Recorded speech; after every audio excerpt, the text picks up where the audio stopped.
Good afternoon from East Coast time, 2 p.m.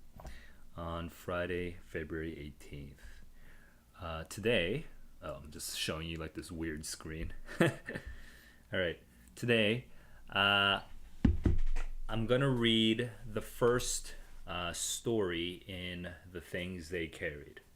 I'm only reading the first story, the introduction story, which I think is eponymous, as in named after the title of the whole book is named after this story. So I'm going to read this first story, and if you enjoy this particular story, if you really want me to stream this particular story like the rest of this book, I'm willing to go ahead.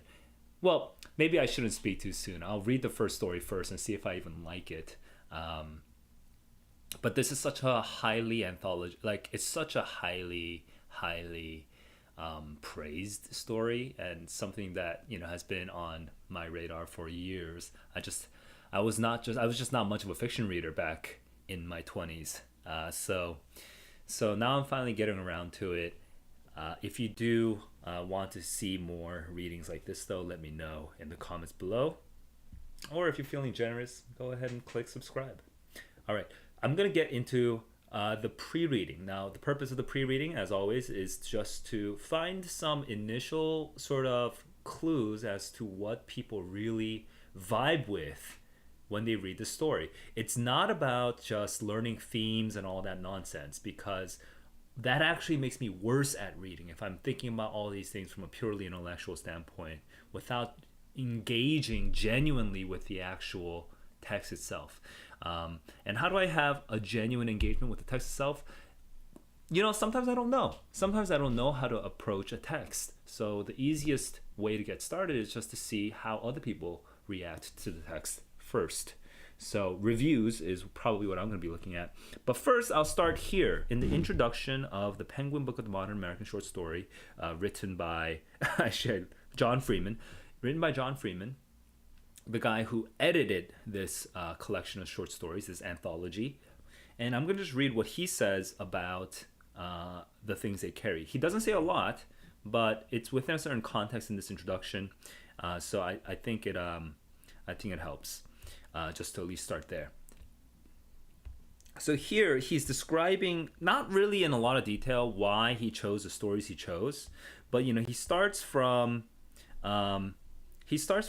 like he kind of goes through chronologically the American short story, and this section starts with how much more fresh air there is in the American short story when it's not presumed to be realistic. So then we have a bunch of examples of stories that I've read and not read. Okay, and then over here we get to the part where the things they carried comes out. The stakes across so many stories are unbearably high, even when they chronicle why a child comes to school late. So there's supposed to be unbearably high stakes, okay? And then we have this first example, Salvador later early, but over here, in his Vietnam War story, Tim O'Brien returns individuality to his soldier characters in dehumanizing circumstances. That is literally all I have to work with.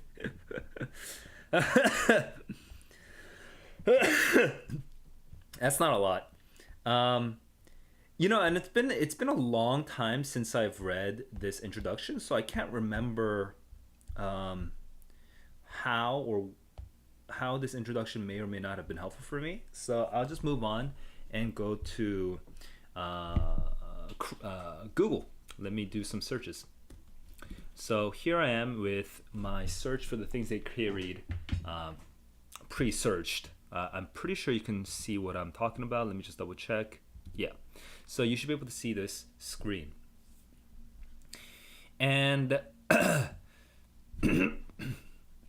looking at Goodreads. This is 4.1, which is actually, I think, not like amazingly high, but I think that happens when a story is as famous as it is. So I'll open up the Goodreads for now.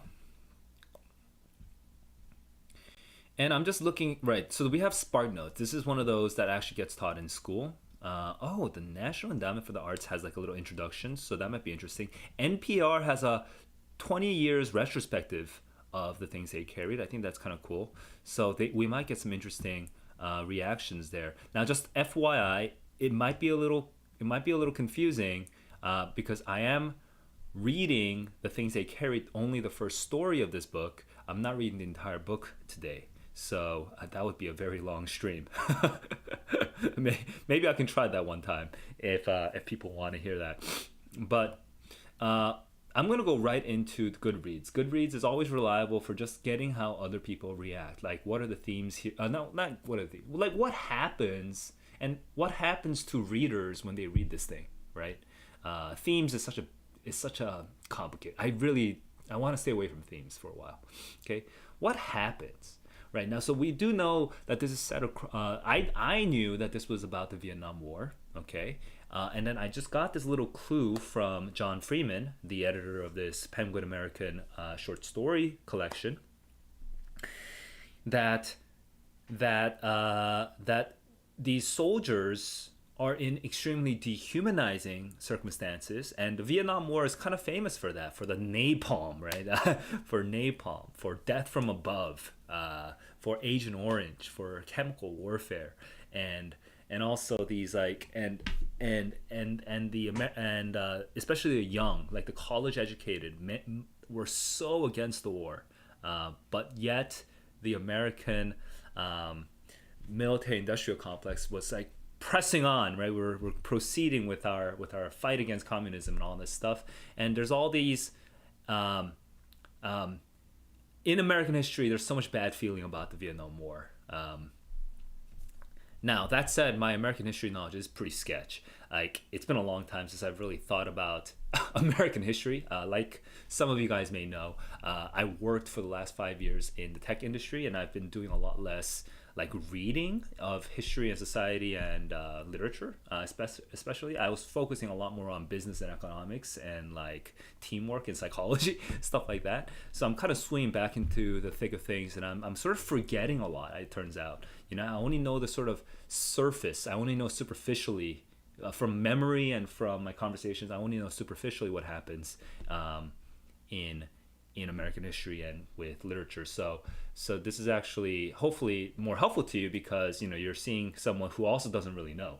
I'm going into the things they carried though. I'm doing a little tangent, but going back to the things they carried, it takes place in the Vietnam War. For the Vietnam War, what I already know about it is that it was dehumanizing, and that's a great word that John Freeman offered. And so, how do we get the individuals in this dehumanizing situation, like to kind of come out? And what I'm curious about is, is it a very personal, like a very emotional kind of story, or is it muted? Is it sort of like, is it cool and is it sort of rational about it? I want to learn what kind of story this is. So I'm going to zoom in just because, it might be hard to read. Unique artistic vision. It's a little fluffy. I want to know. It's neither a novel nor a short story collection.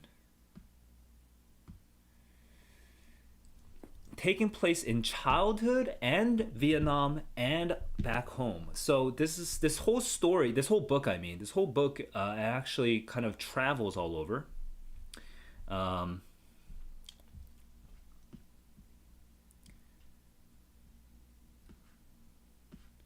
Okay, that's a lot of other stuff. I didn't even notice all this stuff. This is fairly, yeah. In the other Goodreads pages, this upfront stuff is a lot shorter because what I was doing was less popular. So I got lost for a second. I'm back on track though. Oh, excuse me. Okay. Oh, a rating from a military man. It was in the spring of 2006. I'm actually really excited for this review, actually. Battle Rattle. Yeah, I'm going to zoom in a little more. Kurdish. Redheaded. Like me, redheaded. Vigilant.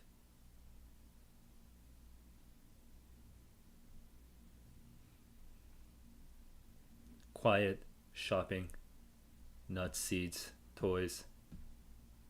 2, 3. Father of 3 boys. They were young. One of them was only 6. I mean, thought about them constantly. Huh. He's a very well written, well spoken reviewer. I reached out and caught him.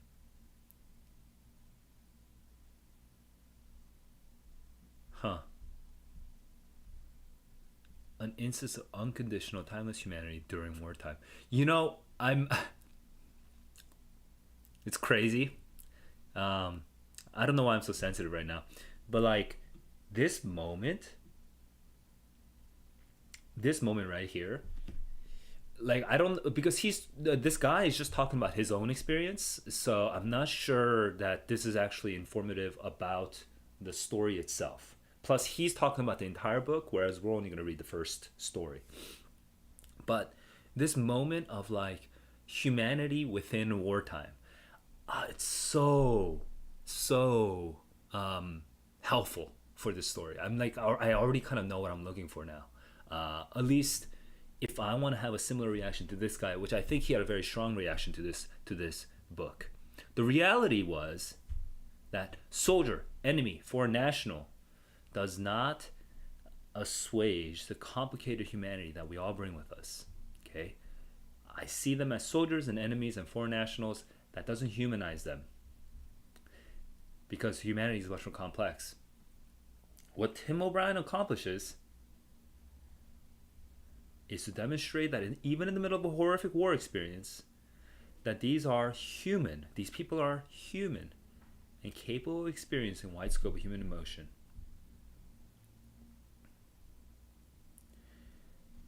And now there's an interesting contrast. These were volunteer people, but these people in the story were drafted. They did not want to be there, but it takes an objective stance. Some people did find their place. Interesting.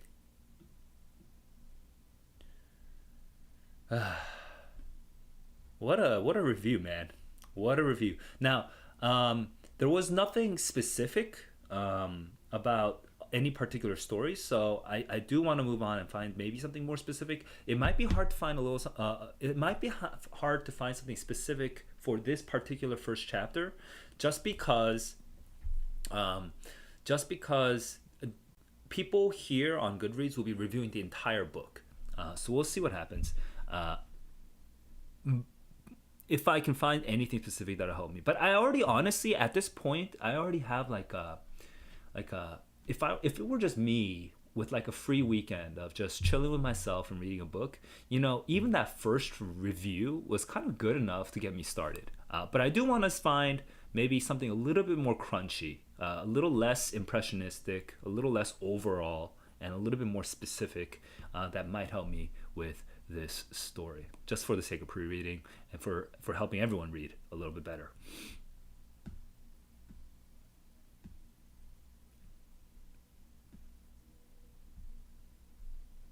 Okay, back.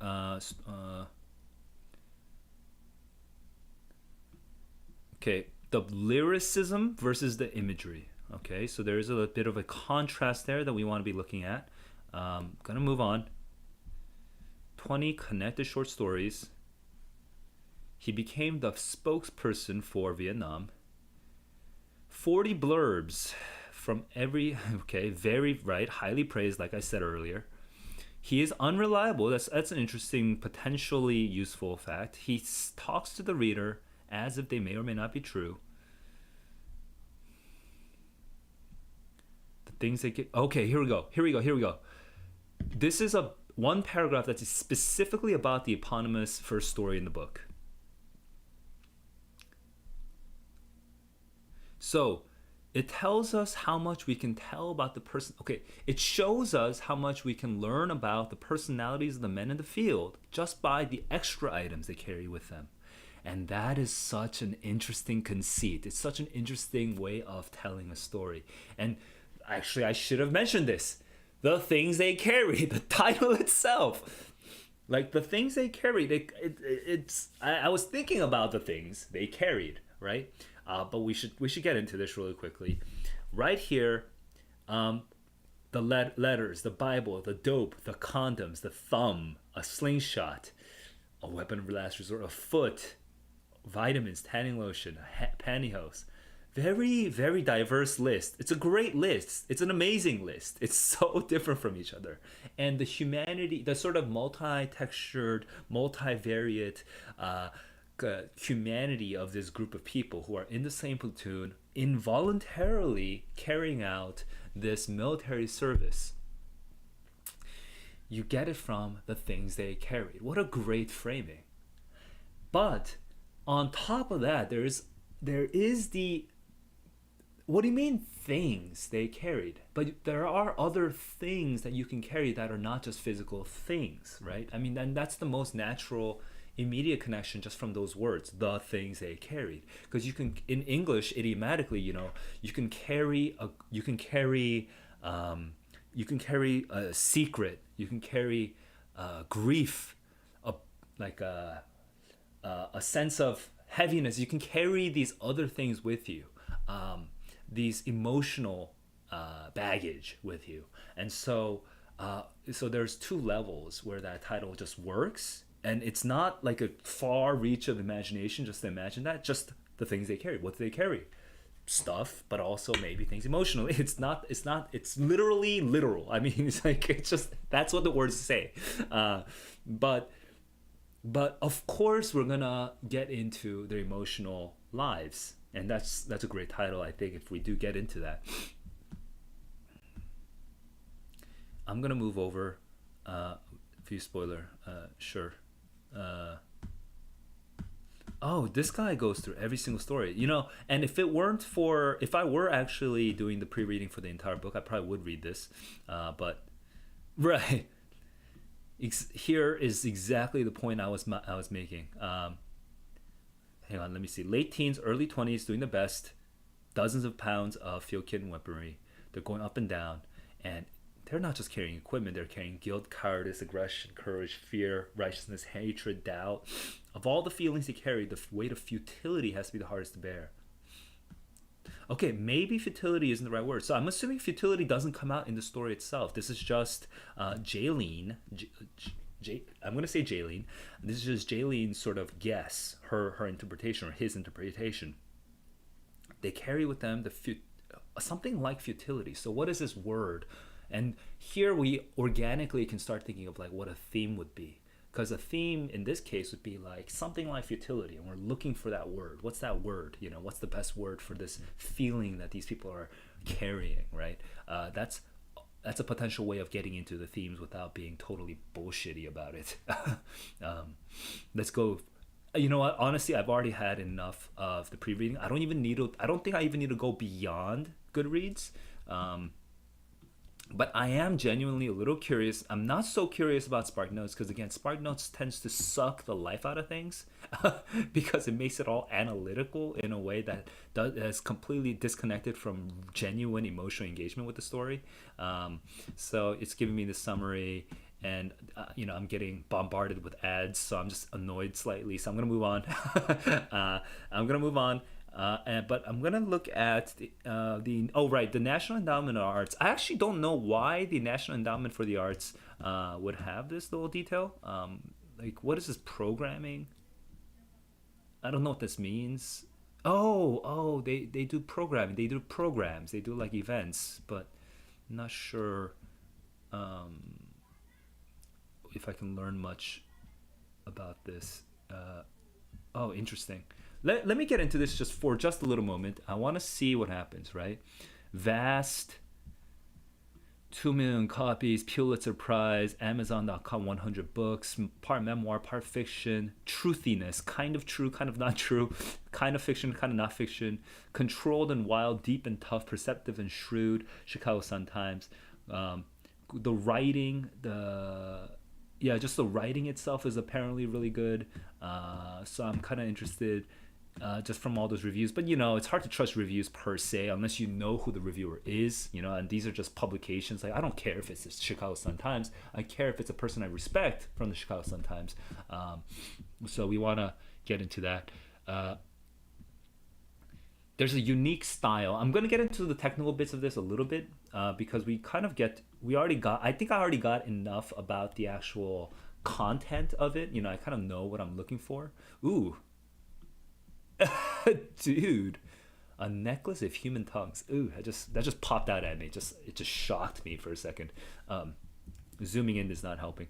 But let me look into here. Because I am a little curious about the style, okay? And this is where we get a little bit more technical, maybe towards more college level analysis. But it blurs the line between fact and fiction, which is an interesting. It's an interesting technique. And why do we blur that line? Which it challenges us to ponder large philosophical questions about truth and memory, which.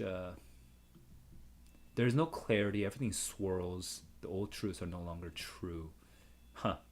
You know what? I would think that that's a little cerebral, and I think it would be more interesting if you are an actual writer. If you're not trying to be a writer, you're just trying to enjoy a story. I don't know if that's going to be super useful for you. But again, if you're trying to do this for like a literature class in college, you might have to pay attention to that kind of thing. In my first read, it'll be literally my first time reading the story. I'm not going to focus on that per se. I'll make comments on that as we go, but I won't necessarily focus on that. All right, and then we have the characters here. Well, I don't need the characters. I'm going to move on. But when I was in high school, I always needed the character list just because I would always get overwhelmed. I guess it's because I'm reading like 5 different books. It's like 4 textbooks and like 1 novel at the same time. So I started losing track, and I had terrible memory with names. So I would always use like character lists. Super useful for me. But nowadays I'm better at fiction. I'm not reading like 5 different things at the same time. So it makes it a little easier to keep track of who these characters are.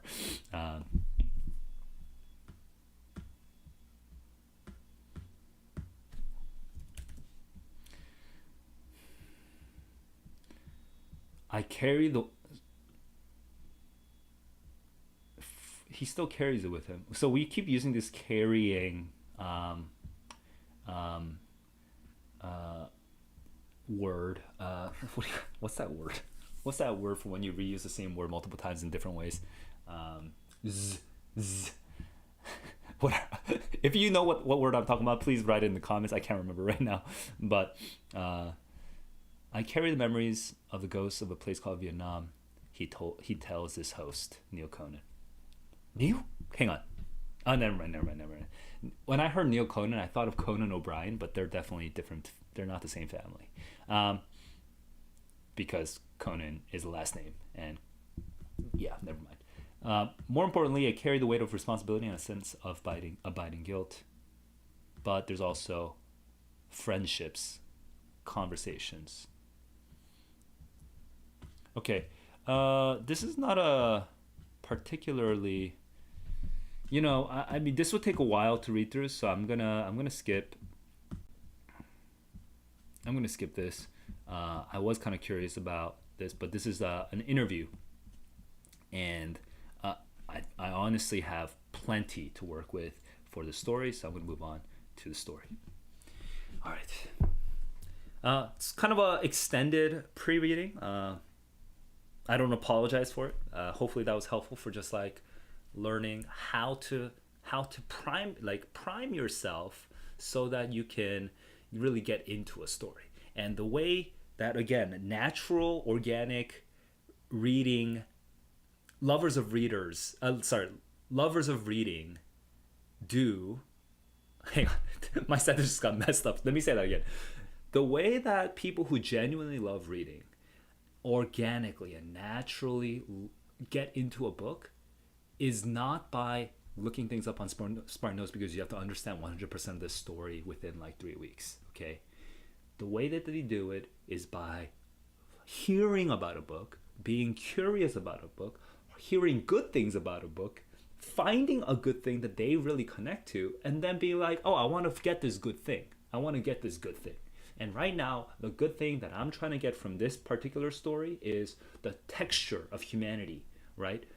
The texture from all the rabbit's foot and the Bible and the condom.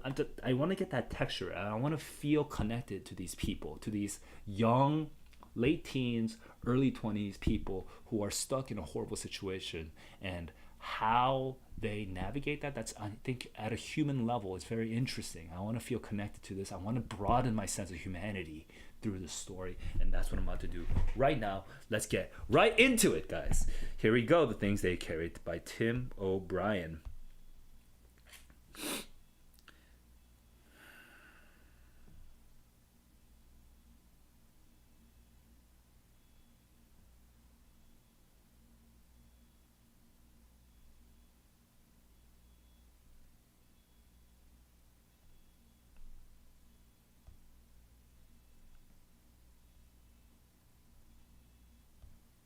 So my first thought is Cross, okay, Jimmy Cross. Uh, like we're starting with softball, very easy to imagine. Love letters, comes out of movies all the time. So right now, not necessarily super interesting. We're not starting provocatively, which is a we're not starting right off with the condoms, for example. So we're starting with the love letter.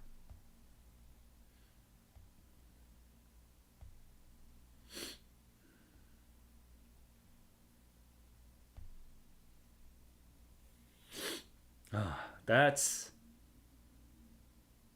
that's poignant. Hold them with the tips of his fingers and spend the last hour of light pretending that they love each other, that she loves him. Hmm.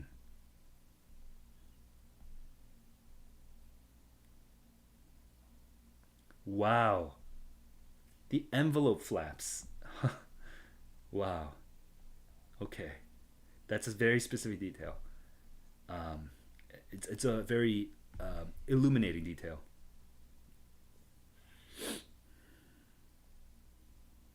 He was almost sure she was a virgin. Chaucer, Virginia Woolf, poetry. She never mentioned the war. 4 ounces. Wow. Okay. 4 ounces. Of course, as a military person, you're counting every single ounce that you're carrying with you because those ounces will add up and they will weigh you down. So, will you carry these letters with you? Love, Marta. Martha, I mean. At dusk. So he was not sleeping very well. He would get up and wonder if Martha was a virgin. That's an amazing last line. See, already, actually, right there, we're getting.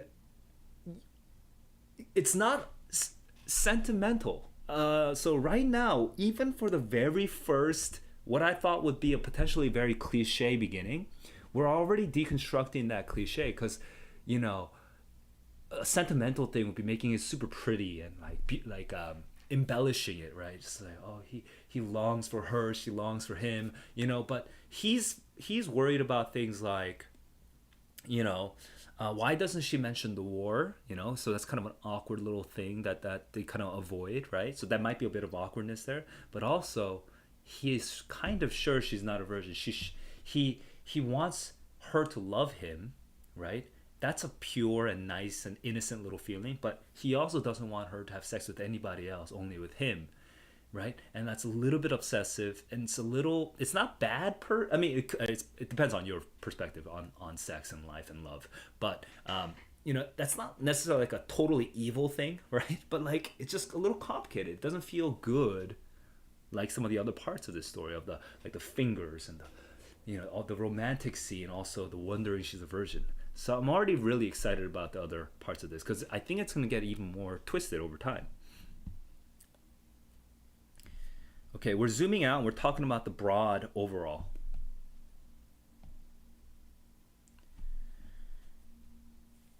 Heat tabs. I don't know what heat tabs are.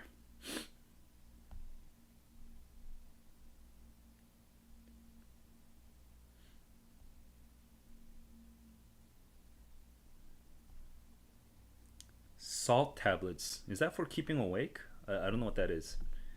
Or is that literally for nutrition? I don't know if that's if salt does that. Kool-Aid. You know, it's weird and interesting how Kool-Aid. I didn't know Kool-Aid has existed for like 40 years. But Kool-Aid does feel like a military. Like the packaging feels very military now that I think about it.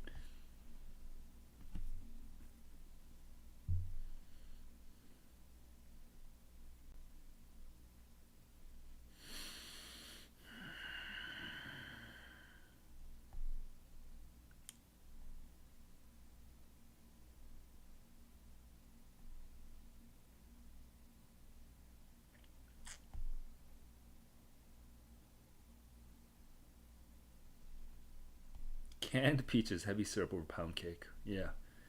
So depending on how much you ate, it could be pretty heavy. Toothbrush.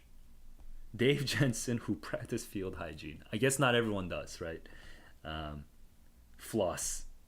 Soap. Lavender. Tranquilizers. Ooh, he died.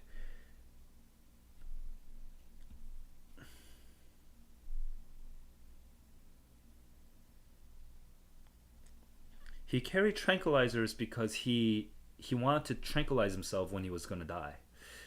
Uh, Interesting. SOP is standard operating procedure.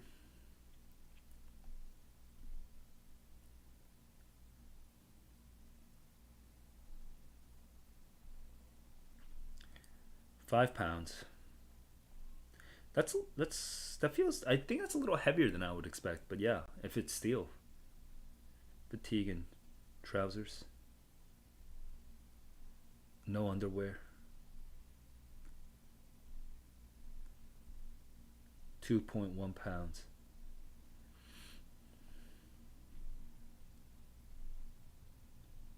Trench foot. He had dope.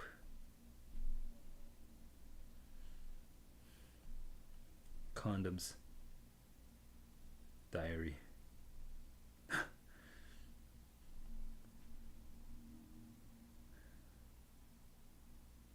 Actually, I just realized something.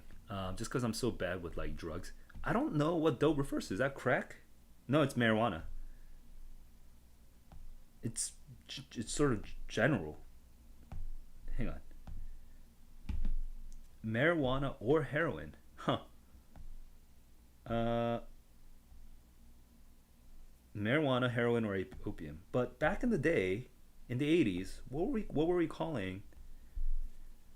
In the 70s and 80s, what were we calling? What was dope?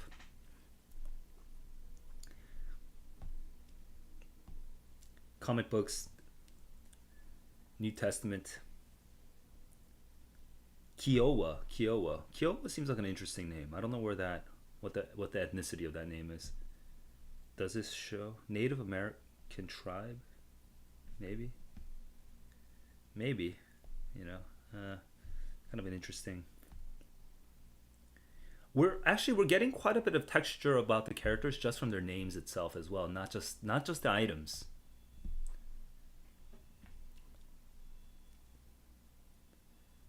Distrust of the white man. Okay, now we have the Native American. That's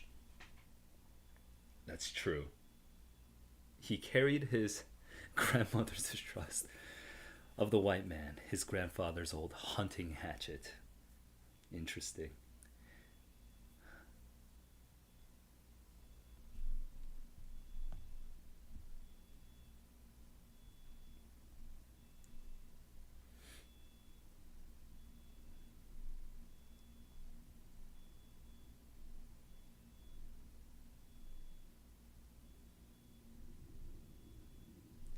You could die very quickly, so everyone carried at least one large compressed bandage. Compressed bandage. I'm going to pronounce it that way. Should I just double check on the adjective form of this? Um, compress. Okay, that doesn't show up in this dictionary, so I'm just going to move on.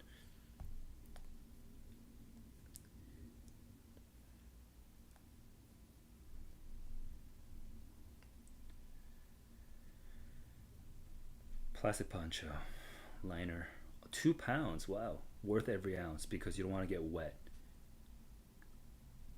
Oh, and also because you can be carried. You can be carried if you're dead. You know what? One sort of macabre, like macabre little bit of carrying. Um, Not the word pun. Pun is such a crappy word for this, but like one layer of meaning for the word carry. Okay, one other situation in which you can use the word carry. You're not just carrying these things. You're not just carrying your feelings, your emotional baggage. You're also carrying the body of your dead friends, and that's one thing I was not able to predict. I feel a little inarticulate. I feel a little, you know what what I feel is like a fuzzy sort of like not like a headache per se, but I feel a little fuzzy. So I'd like to take a 2 minute break, just to drink some water and like move my body, so I can focus a little better on this story because I do feel like I'm kind of overdoing it. Um, and I want to read this in a more natural way. I don't feel very relaxed, I guess, is what I'm trying to say. So give me a moment. Let me just refresh myself, maybe get something to drink, and I'll be right back.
Oh, dude,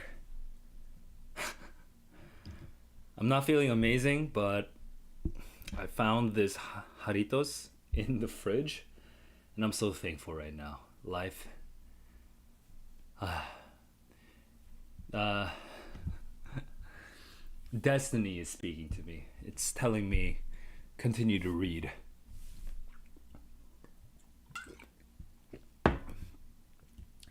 All right. Yeah, you know what? I do have a minor headache.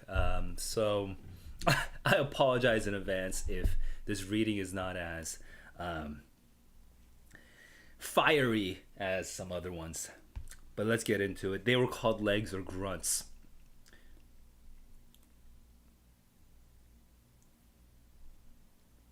Huh. It's an interesting word phrase. To carry something was to hump it. Humped his love for Martha up the hills. Hump means to walk or to march, but implies burdens far beyond the intransitive. We humped along. So that's a form of that word that we don't really use anymore, just because I think the sexual meaning of that word like kind of overtook it. But apparently 30, 40 years ago, we were still using the word humping as a form of intransitive means like when you don't have an object afterwards. So you're humping along, like you're walking along, but you're humping means there's a sense of a burden, this thing that you have on you.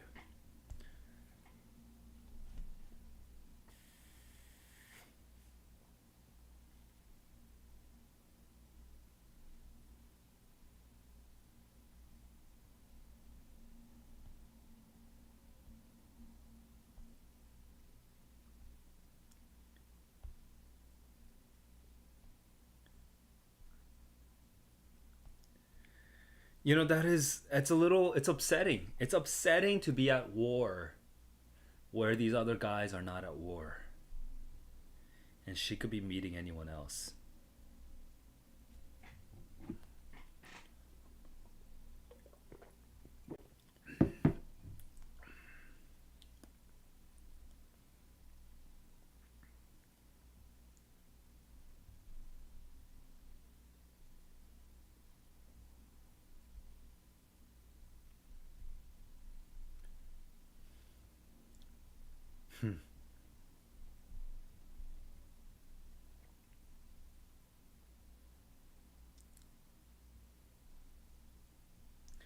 Looked at him in a sad, sober way. That's such a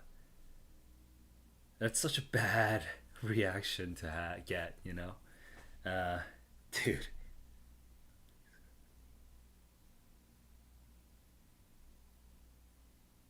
how slow and oppressive. Yeah.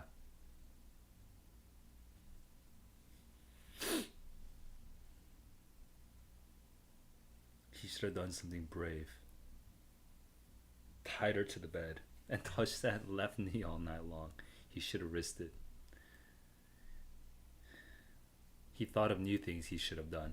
So this is pornographic. In his mind, it's very sexual now.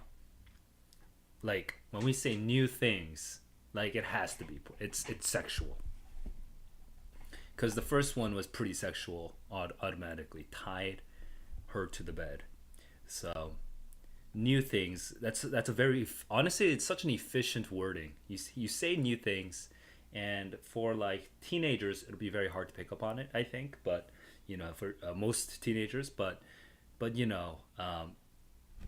God, so few words, but it means so much right there. It's so efficient.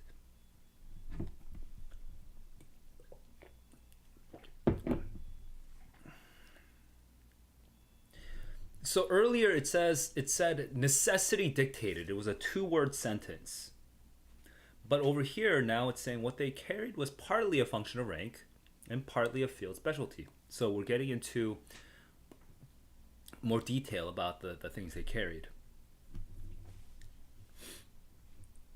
As a platoon leader, he carried compass, maps, books, binoculars, pistol, a strobe light, and the responsibility for the lives of his men.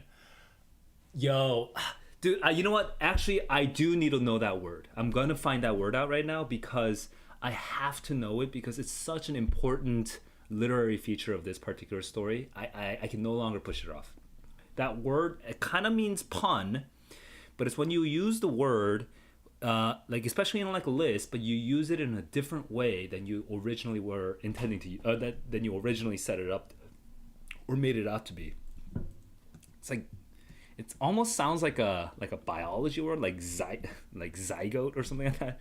But let me, because it's like an old Greek word for like a rhetorical thing. So pun. I'm gonna start with the Wikipedia page for pun because I think it might be in the related words at the bottom. Okay, so I'm gonna just jump down to over here. Let me see. Do I remember? No. Huh. I'm gonna try this double entendre. And then do we have? Okay, we don't have it here. What's the word for when you use the same word in a different way. Okay, tautology, that's probably not it. But I'm gonna, again, truism, that's probably not it. I'm gonna go with parallelism because the particular phrase, particular situation in which you use it, it does come out in parallelism all the time. Pleonasm, dude, what's that word, man?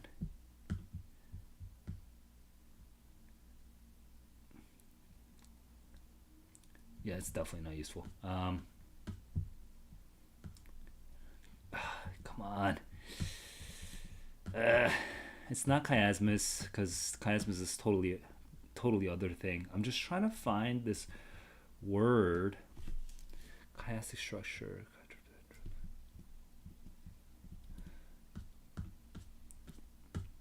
Okay, literary, rhetorical devices. Dude, I really didn't want to go into a list, but it's the only. Right now, it's the only thing I can think of right now. Okay, here we go. Zeugma. It has to be zeugma. I think it's zeugma. Let me just double check. Linking two more words in a phrase that occupy. So that's what I was thinking. Zygotes, right? Which is like that's from biology, right? Yeah. But zeugma. Two or more words that occupy the same position in a sentence to another word in the phrase in the same sentence. Right. When you have multiple meanings depending on context. Okay, right. He caught the train and a bad cold. When you can catch a train, right? And in parallel structure, you can also catch a bad cold. But train is physical and cold is kind of metaphorical. So it kind of you actually have to reread the word caught in a different way, momentarily. The zeugma is exactly what's happening. And let me just make sure I know how to pronounce zeugma. Zeugma, that is a... That's such an ugly... I like the zeugma pronunciation better, but if it's zeugma, it's zeugma. It is zeugma. Oh wait. Zeugma. What is this second pronunciation? All right, whatever. But zeugma. Like a pun is economical. It contracts two sentences to one. This is actually a great little description over here. So I'm going to move on to...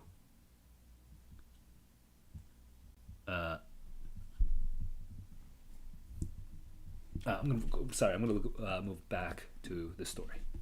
All right, let's get into it. So we have the zeugma. He carried a strobe light, which is like, kind of cool. And the responsibility for the lives of men. That's so heavy. Holy crap. The tonal shift in that one sentence, that's like a 12-word sentence right there. The tonal shift is so extreme. And that zeugma right now just like whams you with it. It's crazy there. Just wanted to point that out. I know it took me a little while to find that word, but I think it was totally worth it. Let me know what you think.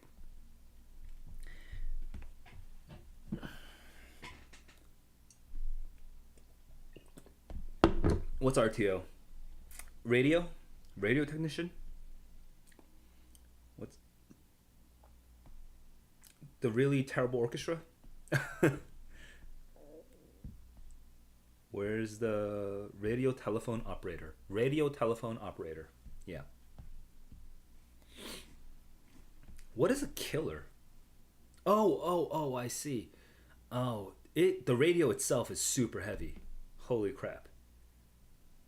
Okay. Plasma, malaria tablets. Comic books. It's interesting that comic book standing out in that list there. It's interesting. M&Ms for bad wounds. I'm not sure. See, that's also interesting. I don't understand, right? But that's very interesting. And what I really love is that he doesn't even explain it. Just moves on. It's just like this mystery. M&Ms for bad wounds. Why? You know what? You're probably just feeding them. Now that I think about it, you're giving them comic books and M&Ms so they can distract themselves from the pain. 18 pounds. Wow.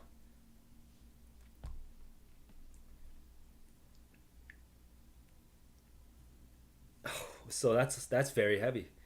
38 pounds. That's heavier than the radio. Spec 4s, private first class or Spec 4s, most of them were common grunts. Wait, we call them grunts or legs, right? It was legs? Legs or grunts, okay.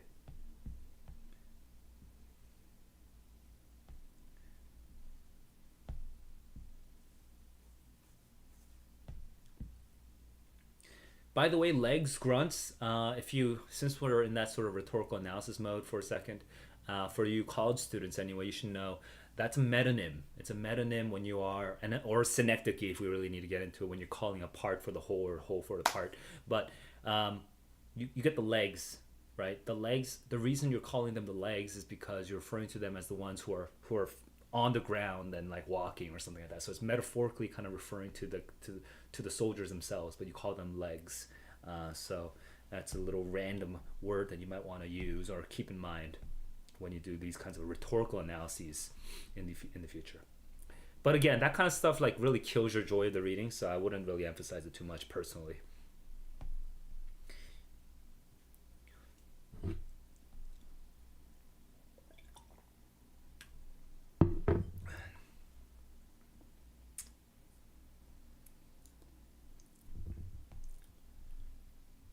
The machine gun is literally 4 times heavier.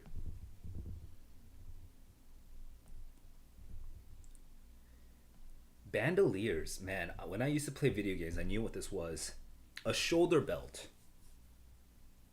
Oh, a crusher. Okay, I see. Yeah. It's like the Rambo stuff. Ugh. 14 pounds. Maintenance gear. M79 grenade launcher. 5.9 pounds unloaded. Except for the ammunition. That was heavy. So 25 rounds, 250 ounces. That's pretty heavy. It's almost, let's say what, like it's probably around like, is it 12 ounces is 1 pound? Oh my god, I've been living in Korea for so long. Ounces in pounds. 16, it's 16. So that's like what, like that's like maybe like 18 pounds. So that's really heavy if you're including the other ammunition. 34 rounds. Oh, very interesting. This Who Was Scared. This Who Was Scared is coming out again. Hang on. Ted Lavender. Is this the same Lavender? Is this the same Ted Lavender?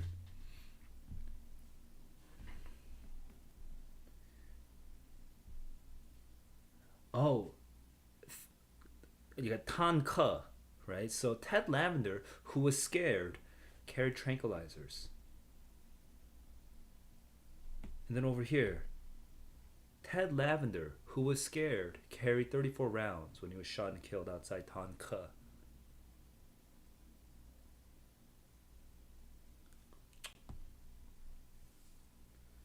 So he carried a lot. And he went down under an exceptional burden, more than 20 pounds of ammunition, plus the flak jacket, helmet, rations, and water and toilet paper, and tranquilizers and all the rest, plus the unweighed fear. Yo, he keeps doing it. He keeps our narrator keeps doing it. That Zugma, he keeps doing it. He was dead. Oh my god, that pun now. He was dead weight. See, because when we say dead weight, we don't mean that literally. There was no twitching or flopping. Kiowa, the Christian, who saw it happen, said it was like watching a rock fall. We're getting into the detail of that death. I was not expecting it. It happened suddenly. It's like trauma when you're just remembering the thing and it's suddenly just like you suddenly jump to the traumatic experience itself. So the style of this narration right now, it's like it's trying to be informational. It's like trying to just tell you like lists, but it jumps around because it's like the mind of someone who was traumatized. Because we're talking about the death out of nowhere.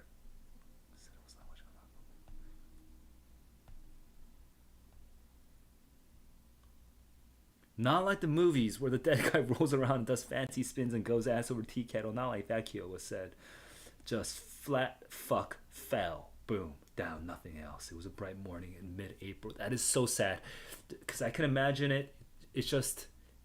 There are movie scenes that have like death scenes that are like this. Just that shot. Boom. And then the drop. And that's it. That's all you see. It was bright morning. He felt the pain. Blamed himself. They stripped off all the heavy things.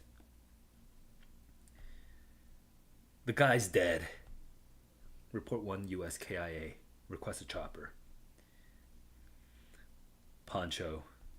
That's the poncho comes back out again. So right now, this is almost poetic. We just have basically lists. These lists coming out, and then we're sort of like weaving the lists on like into these like little moments, right? We're weaving these lists. We're weaving these little items from the lists to like illustrate this one episode of this death.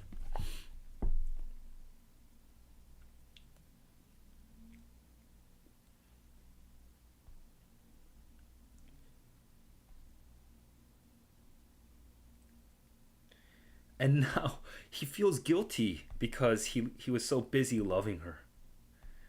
Dude.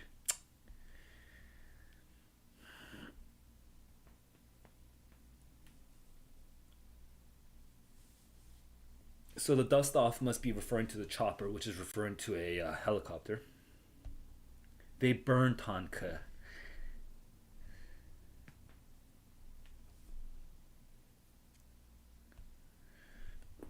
Like cement.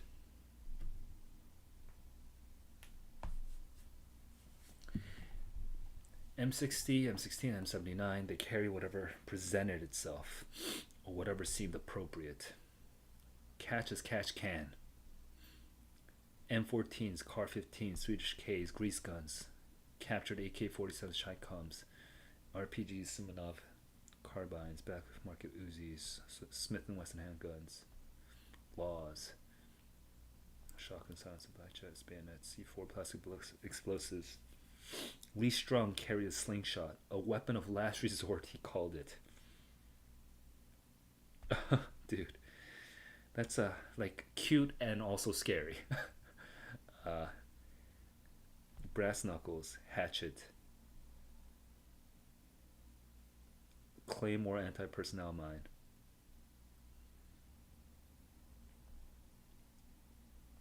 Frag grenades.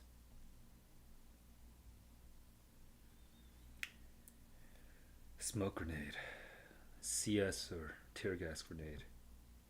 White phosphorus.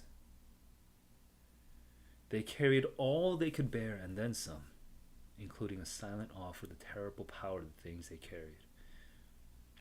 You know, it's almost meditative. We keep listing Zugma, emotional, the emotional weight. Listing of the physical things, Zugma, emotional weight. So we do this multiple times and we get into this sort of meditative, almost like this rhythm, okay? And I'm kind of curious what happens afterwards, because we're almost certainly going to twist it at some point at the end.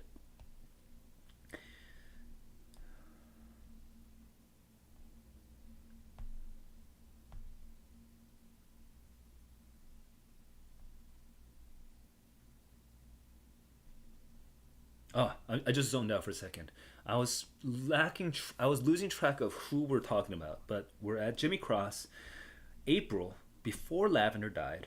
So we're jumping around again in memory. See, it's like that guy with that PTSD. We're jumping around.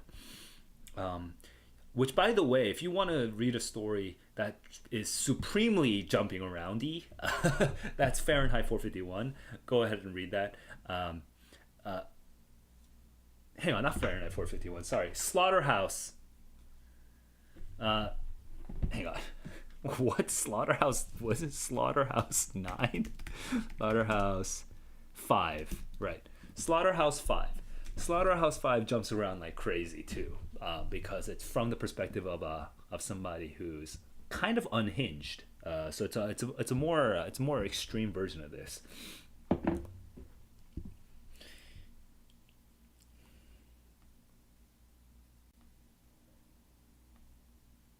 A pebble, an ounce at most. How many ounces were the pictures, right? Let's move to the touch.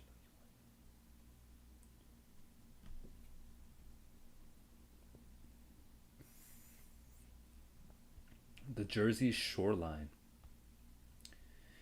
where things came together but also separated. That's a sad metaphor. Separate but together quality, she wrote, that it inspired her to pick up the pebble and to carry it in her breast pocket for several days. It is romantic. Separate but together.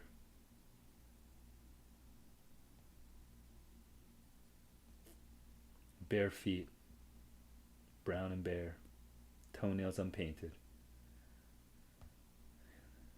Who was with her?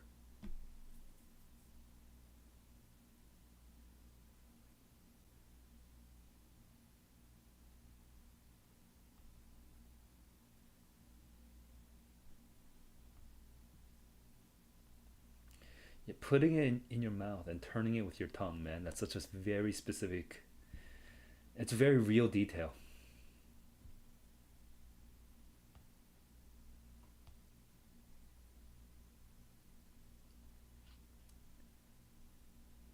To keep their eyes open, but then he would daydream, carrying nothing. That's a nice turn. Carrying nothing. Feel himself rising, all love and lightness. What they carried varied by mission. Now, I'm going to say my energy level is slowly dropping at this point now. Because I'm not sure what's going to happen. We already have that turn where he's imagining himself carrying nothing. So I think it's going to... We have this brief respite, or respite. Hang on, respite? Respite. Let me just double check. Respite. Respite. Respite is a different pronunciation? That's crazy. But okay. Respite. Respite is a different pronunciation. Okay, respite is what I was trying to say though. So he has this brief respite, and now I think it's gonna get more intense. So we'll see.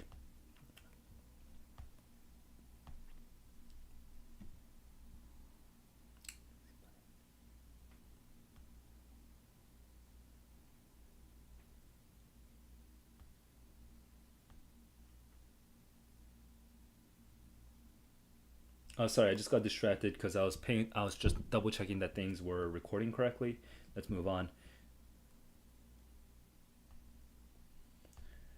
Machetes, canvas tarps, bug juice,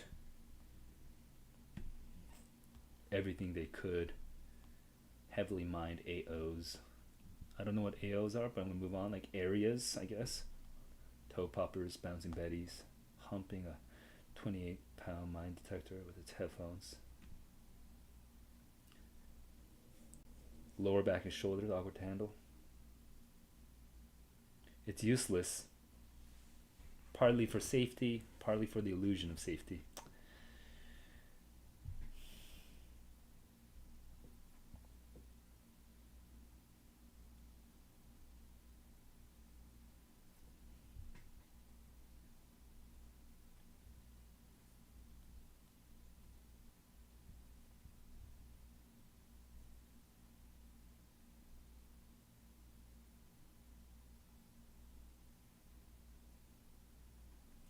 What are night sight vitamins?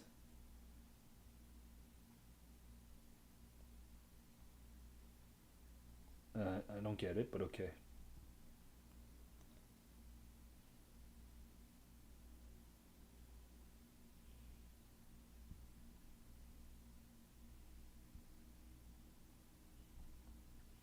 Hmm.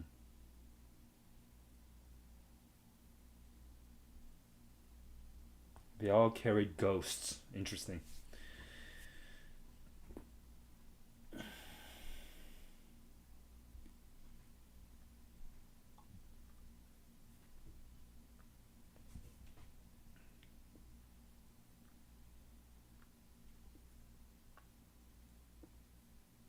Mid-April. Oh, early April was before Ted Lavender died. Now we're in mid-April, so we're actually slowly moving towards the death of Ted Lavender. Actually, um,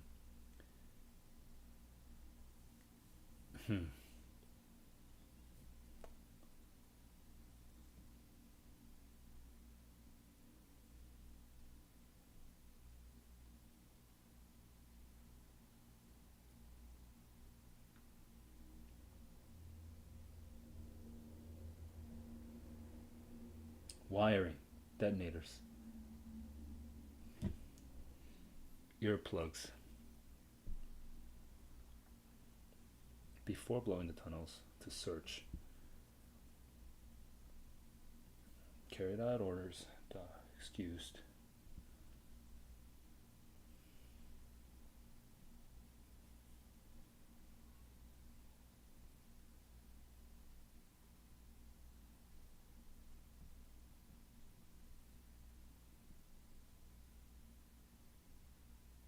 Hmm. That's honestly it just makes me feel a little woozy just imagining being stuck in that tunnel. Do rats carry rabies? Ugh. If you screamed, how far would your buddies hear it? Would they have the courage to drag you out? Imagination was a killer. Ah, dude, it sounds horrible, honestly.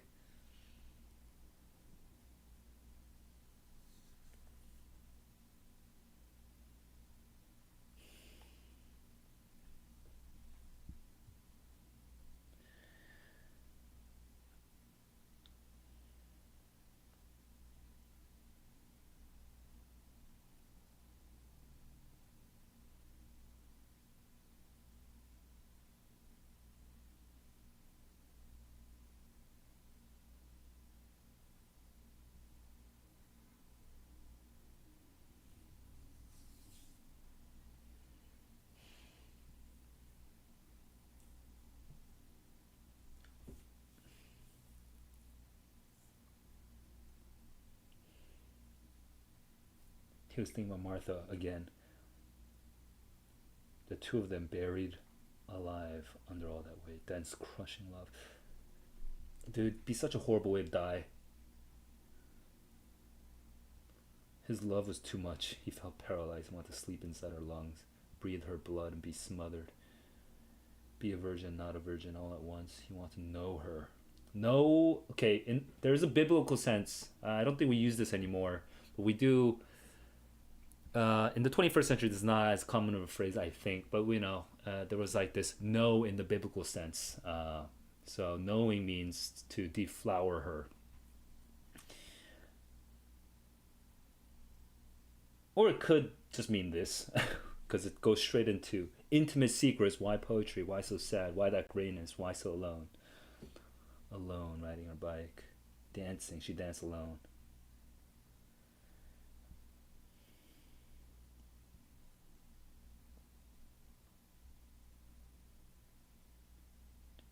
Not a virgin's eyes, just flat and uninvolved.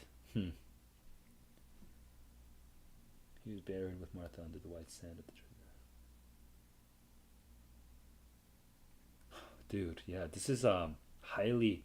It's almost it's like a trip. He's like tripping. That's how like it's all like hallucinatory almost.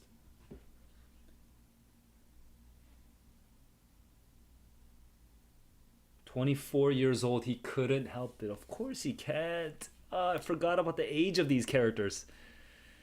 24 years old. Being responsible for the lives of others, of 16 people when you're 24 years old. Filthy but alive.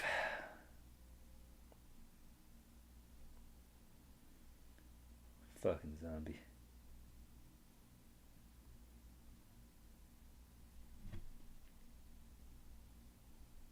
When Strunk made that high, happy moaning sound, when he went, ooh, right then, Ted Lavender was shot in the head on his way back from peeing. He lay with his mouth open. His teeth were broken. There was a swollen black bruise under his left eye. The cheekbone was gone. Oh shit, Rat Kylie said the guy's dead. The guy's dead, he kept saying, which seemed profound. The guy's dead, I mean, really. And we move straight to the next list. Oh my god. Oh, that's painful. Straight to the next list. The things they carried were determined to some extent by superstition. By the way, this is a repetition. The things they carried were determined, right? It has to be, right? What they carried varied by mission. Over here, they carried. Oh, okay.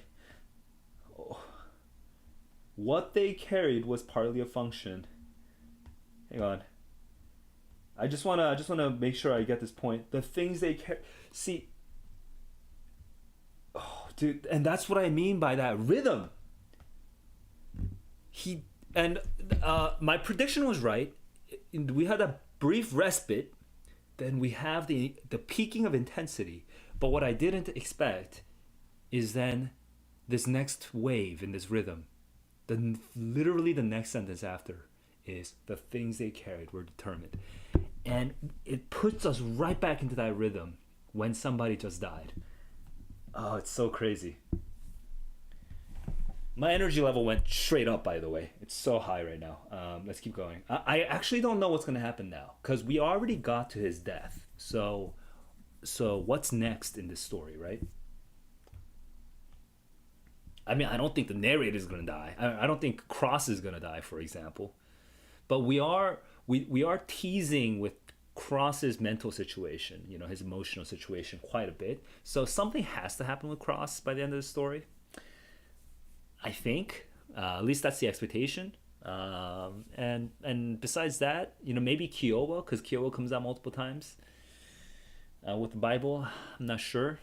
We'll see. Good luck, Pebble, a rabbit's foot, a thumb, a gentle person with a thumb, dark brown, rubbery, 3 ounces at most, cut from a VC corpse.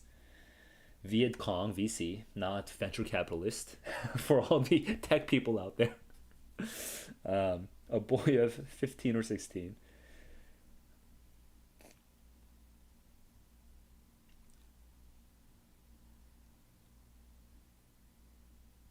Flies in his mouth and eyes, black shorts and sandals, a pouch of rice, a rifle, 3 magazines.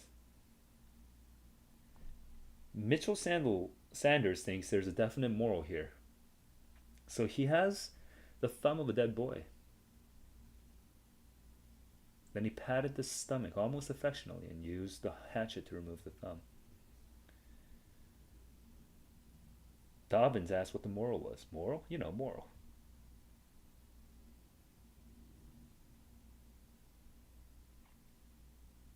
No blood. He kicked the boy's head, watched the fly scatter, and said, It's like with that old TV show, Paladin. Have gun will travel. Apparently, have gun will travel is like a quote from that movie.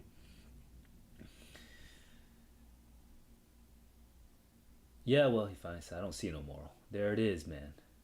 Fuck off. Huh.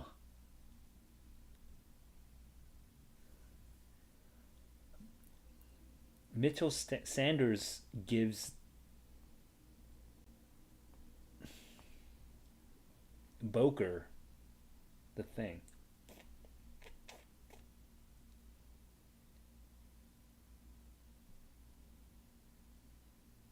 He kicked the boy's head. It must be Sanders, right? Mitchell Sanders kicked the boy's head. Henry Dobbin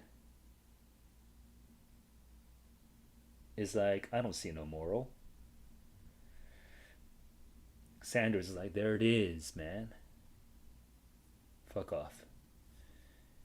I don't know. I don't know what to do with that one. Gonna move on. Stationery and pencils and pens. Tobacco. Joss sticks. What are joss sticks? Is that for like the? Yeah, yeah, yeah. It's the incense.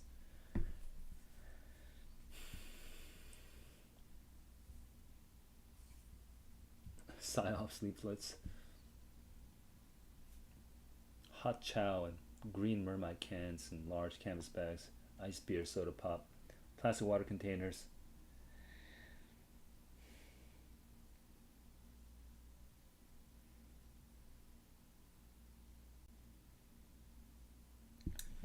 Is Black Flag a sort of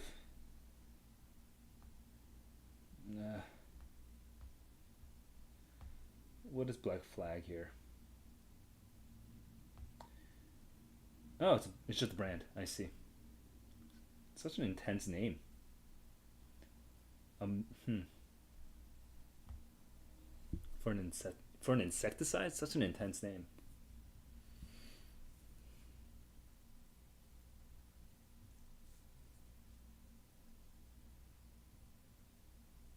Tanning lotion, interesting.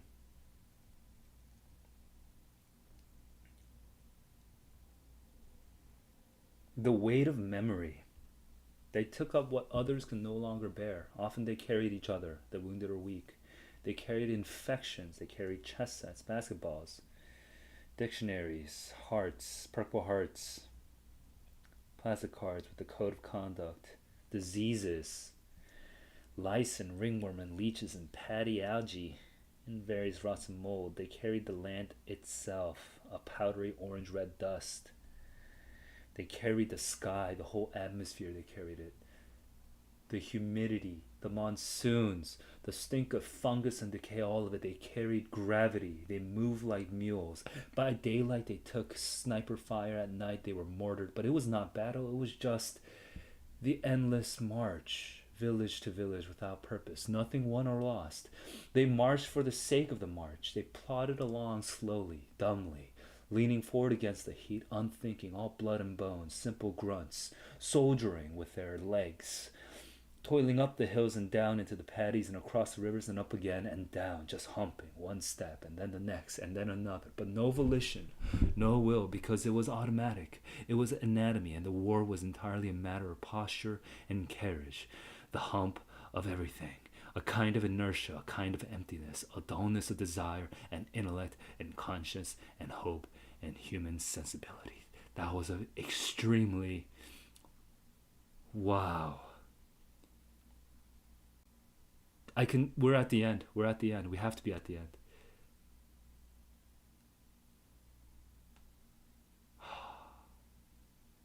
Their principles were in their feet. Their calculations were biological. They had no sense of strategy or mission. They searched they're not fighting. There's no plan. They're just walking. They're humping. They're humping. They're humping.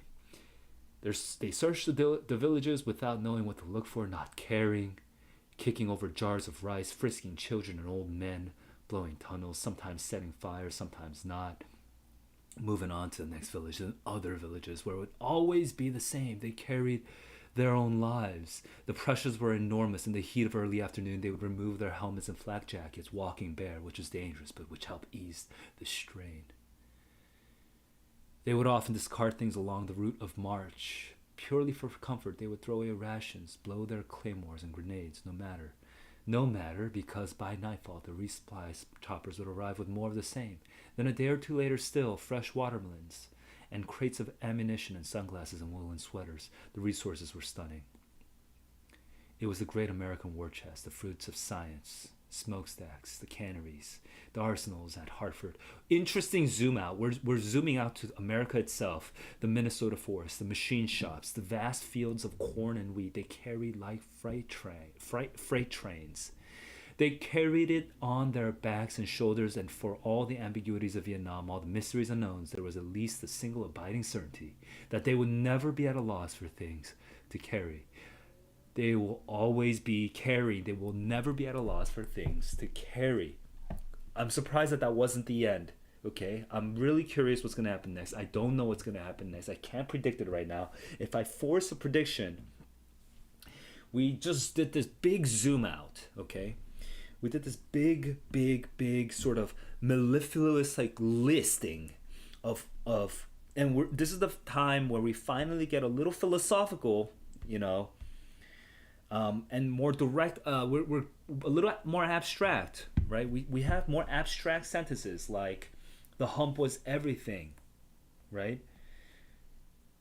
Intellect, dullness of desire and intellect and consciousness and hope and human sensibility. These are abstract words that are coming out. So we had all the physical things coming out, but now we're having the abstract words kind of come flowing out of the speaker.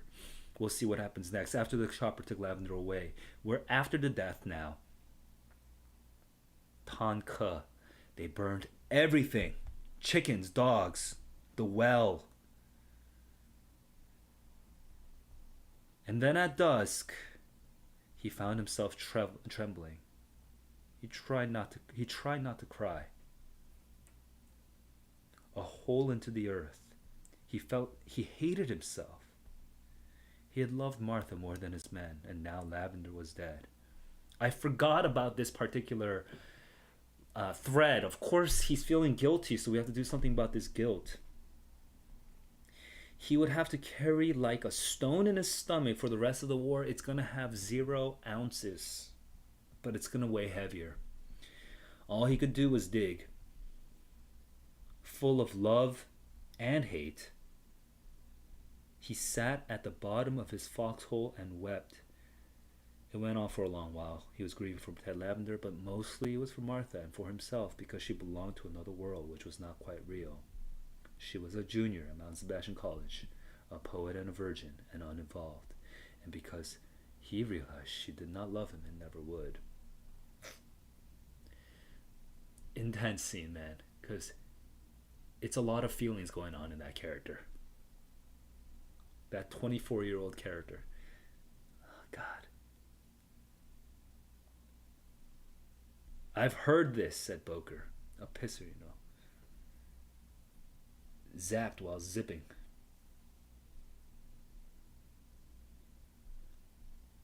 I heard, man. Cement, so why not shut the fuck up? Kiowa is being a little annoying, you know? It's...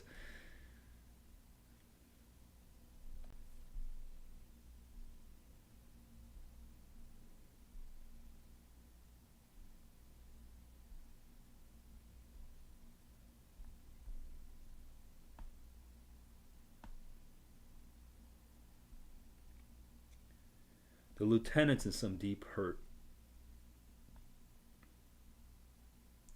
The man cares. See, this is interesting bit of dramatic irony. From Kiowa's perspective, Cross is crying because of Lavender. He's like, the man cares. So they're making it more positive. But Cross himself is feeling extremely guilty because he was too busy thinking about Martha. He was daydreaming. Not Lavender. I guess not. Do me a favor, though. That's smart. You need to shut up.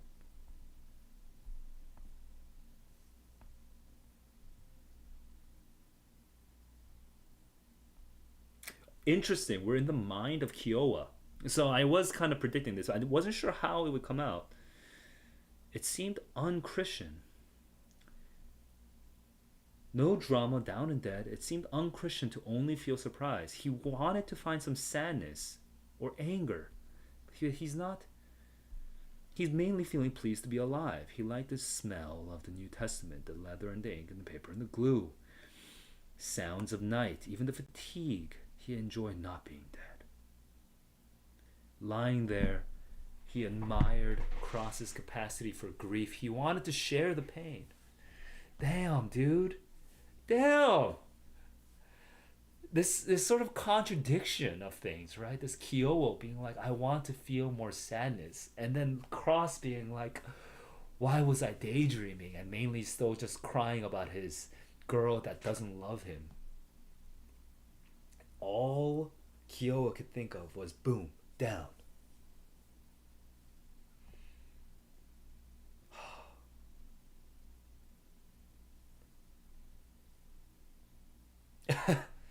No, man, go on. One thing I hate, it's a silent Indian. See, everyone's distracted with a death. They don't want to. They can't sleep well. Okay, maybe this is the end now. I was definitely wrong with the other prediction.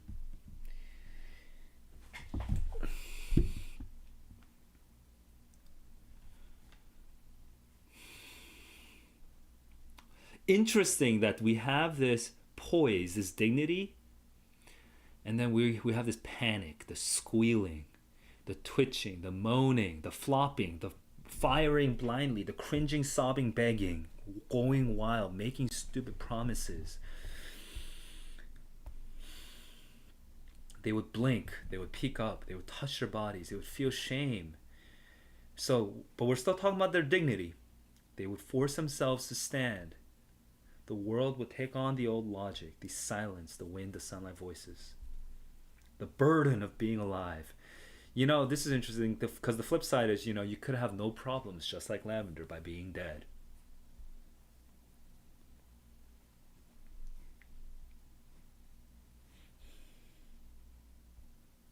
I almost shit my pants.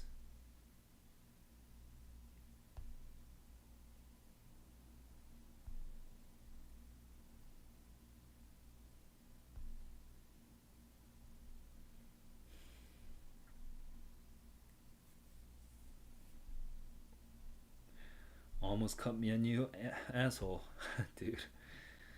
Yeah,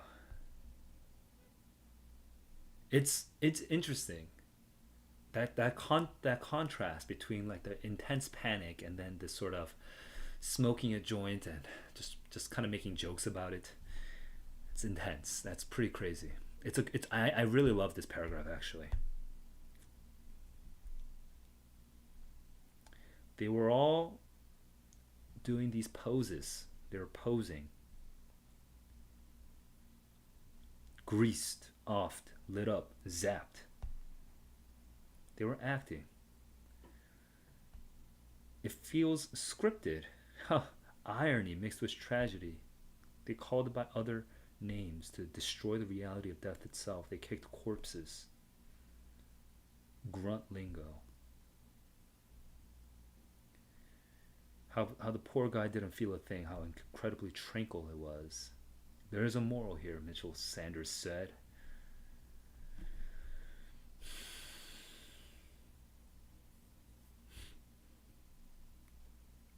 Sanders is now actually saying the moral: stay away from drugs. Cute. Mind blower, get it? Talk about getting away. Just blood and brains. They made themselves laugh.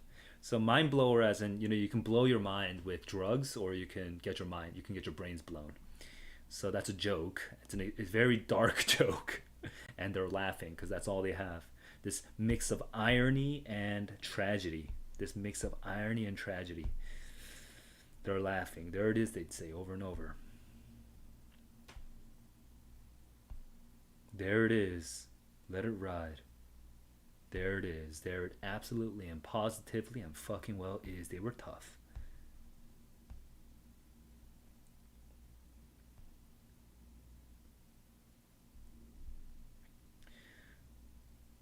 Oh, emotional baggage. I wonder if the cliche emotional baggage came out of this story.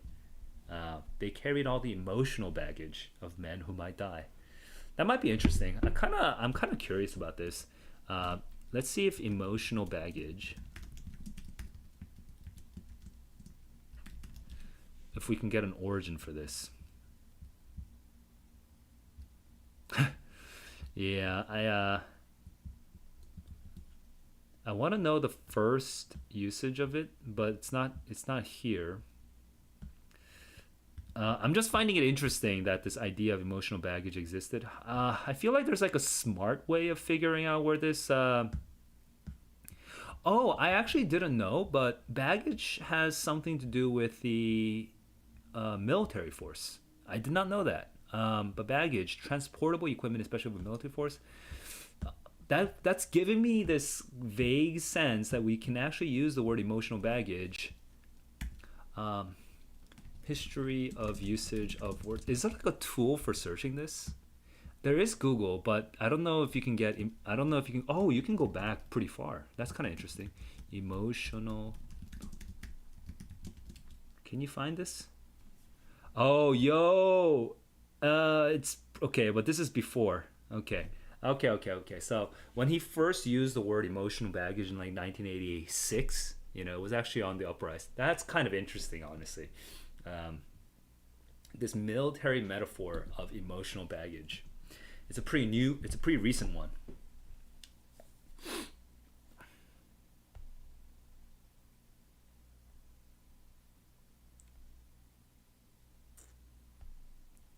Cowardice.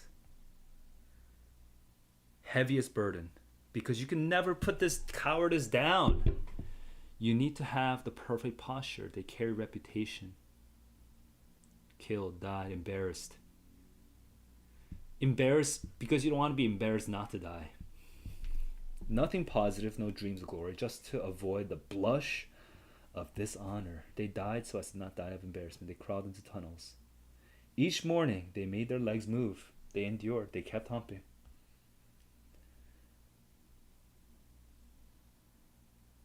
Go limp and tumble to the ground and let the muscles unwind and not speak and not budge. It was not courage. The object was not valor. Rather, they were too frightened to be cowards. This is, yeah. Yeah. Yeah. Too frightened to be cowards. I mean, for some of my younger viewers, just to spell that out, if you're too frightened to be cowards, you're like, what this means is to be a coward, at face value, the coward is somebody who runs away from the fight, right? Who deserts, who doesn't risk his own life. That's the coward. But it's not because these people are looking to be courageous that they are staying in the fight. That's not why. There's no positive reason for them to stay in the fight. It's because they are afraid, okay, of seeming like they are cowards. So they're too frightened to be the coward.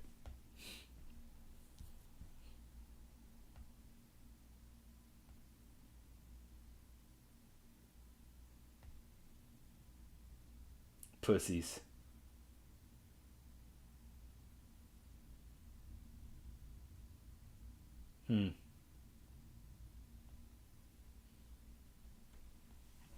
Right. You can find release by shooting off your own toes or fingers because then you can't serve anymore. So they'd be sent to like the hospital. They get discharged, I guess.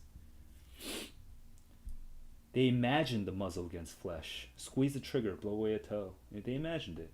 The evacuation. Cute geisha nurses. Freedom birds.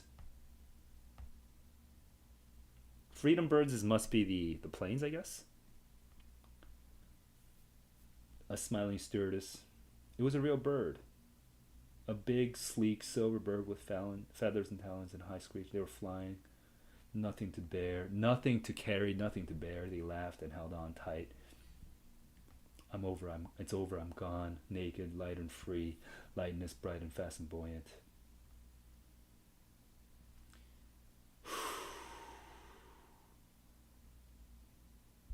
Beyond gravity.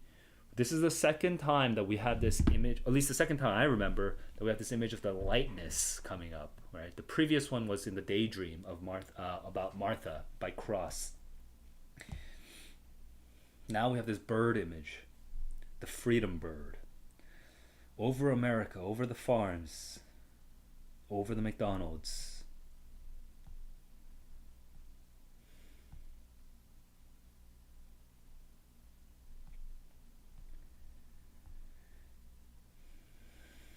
I do feel like this story is a little long.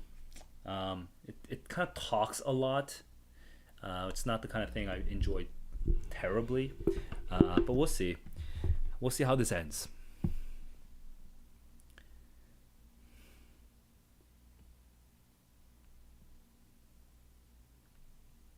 Oh, heat tabs helps with making fires. I don't know what sterno is, but sure.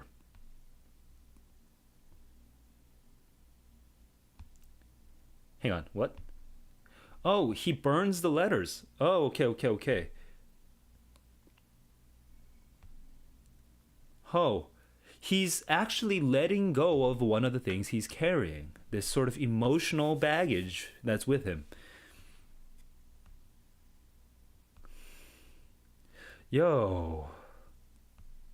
Actually, I should have been predicting this a little better. I kind of lost track, but mostly just stupid. Lavender was dead. You can't burn the blame.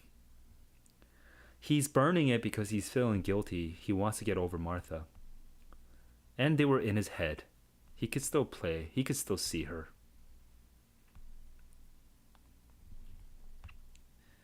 No great mystery. She wasn't involved, but it wasn't love.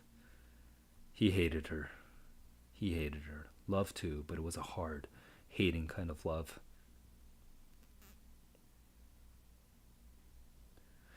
Yeah, this she never mentions the war. It's like she's not yeah, she's not involved. She doesn't know. She doesn't get involved. He was a soldier after all.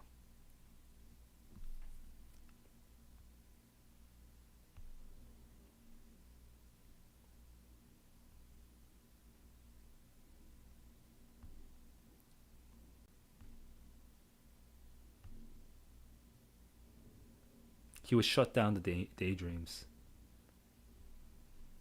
There were no poems. Boom down, you're dead.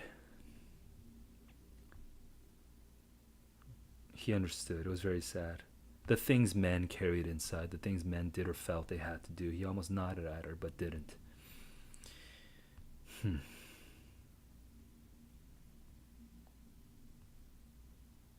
Now he would be an officer.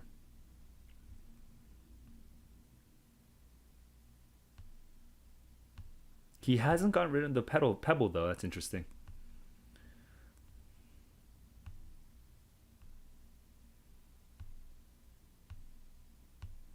He would be a man about it.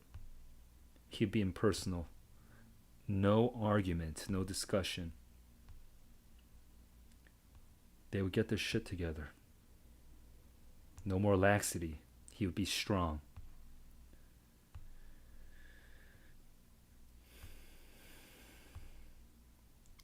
It was not to be loved, but to lead. He would dispense with love. It was not now a factor. And if anyone quarreled or complained, he would simply tighten his lips and arrange his shoulders in the correct command posture. He might give a curt little nod, or he might not. He might just shrug and say, carry on. Then they would saddle up and form into a column and move out toward the villages west of Tonka.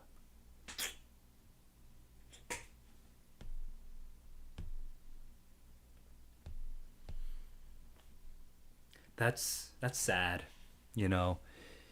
In a way, the struggle was between being the 24-year-old human and being the officer, the military man. And he actually sacrifices it. He sacrifices a little bit of his humanity. He stops with the love and focuses on discipline, and that's how the story ends. You're trying to remove the things you're carrying, as a military man. Emotionally, I didn't feel as connected as I was expecting, or as I was sort of like looking forward to. I think, let me see.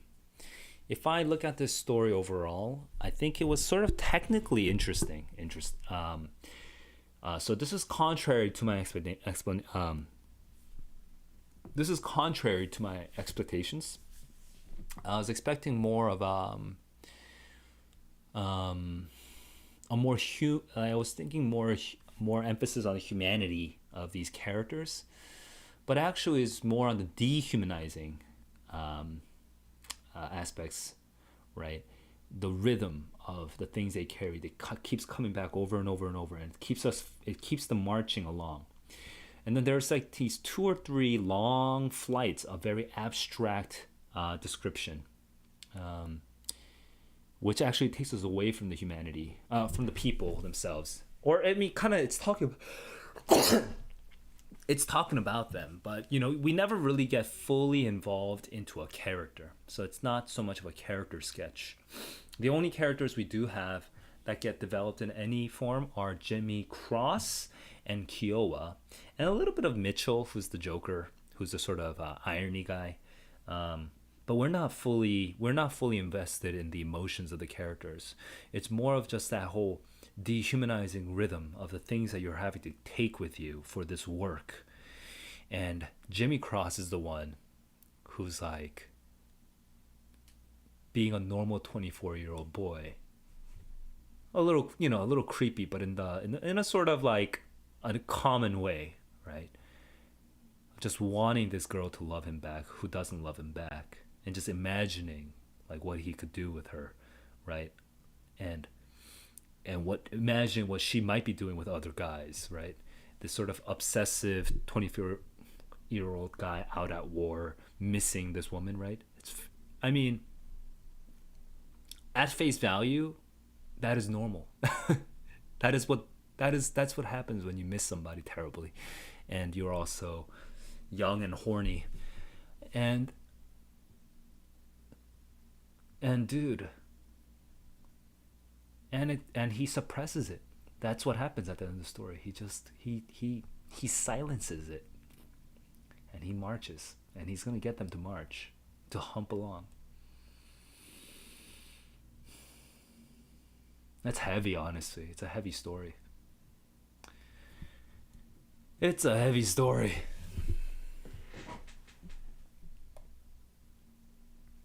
Some tips for reading, if you were to ever reread this again, or if I were to like give tips for somebody reading for the first time. Some tips.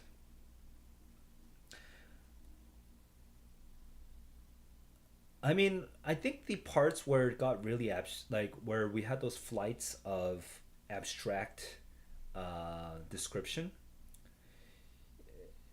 there is a certain emotional power in those parts, but if you're not really getting it, I would zoom through those parts,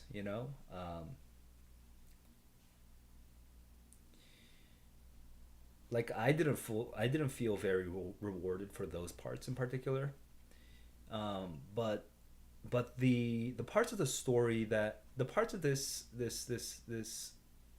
story that really connected with me, or just like the little crunchy details of like how guys these kids are managing.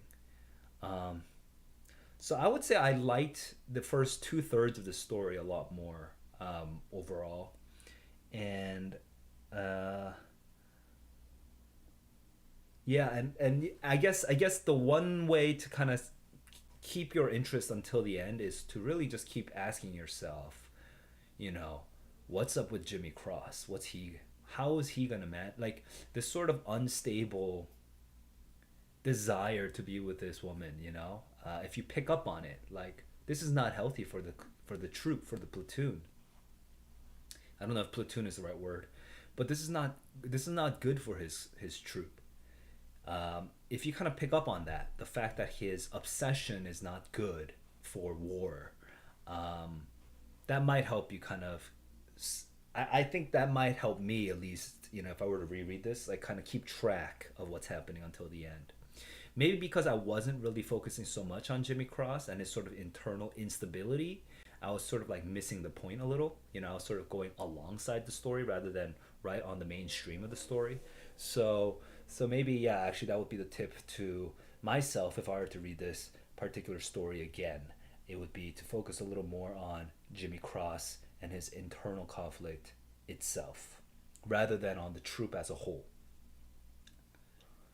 Um, yeah, that's all I can come up with at the moment. And besides that, honestly, there are a lot of bits of like technical mastery, right? Like of like extremely short sentences or extremely long sentences, or like the repeated use of the zeugma to establish that rhythm, And in particular, that one moment when he actually drops and dies and then goes straight into that list. I mean, that was crazy. That was so crazy. That was such a good turn.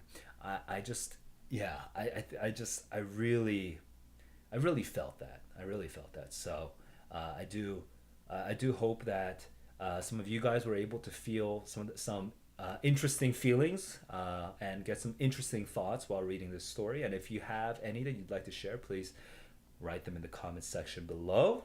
And if you'd like to follow along with me as I try different types of streaming for reading and maybe even writing in the future, and also for gaming, hit the subscribe button and let me know what you're subscribing for. I'm kind of curious what you're here for. All right, guys, I'll see you guys in the next one. Peace.